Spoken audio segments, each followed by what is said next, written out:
কিছু করে না। ওই দেখুন সুজিত চলেছে সাইকেলে, 10 কিলোমিটার রাস্তা অতিক্রম করে সে পড়াশোনা চালিয়ে যাচ্ছে। আপনারাও চলুন সাথে সাথে, দেখুন এরপর কি হয়।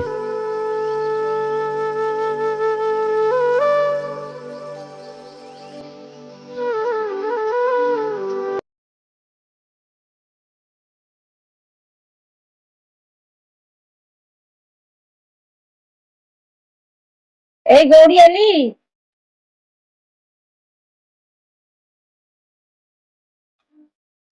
হ্যাঁ এলাম। রেজাল্ট কেমন হয়েছে? কত নাম্বার পেয়েছিস? হ্যাঁ মা, আমি 90% পেয়েছি। ঠিক আছে, এত ভালো রেজাল্ট করেছিস, তোর বাবাকে বলছি আমি। তারা ফোনটা করি আমি।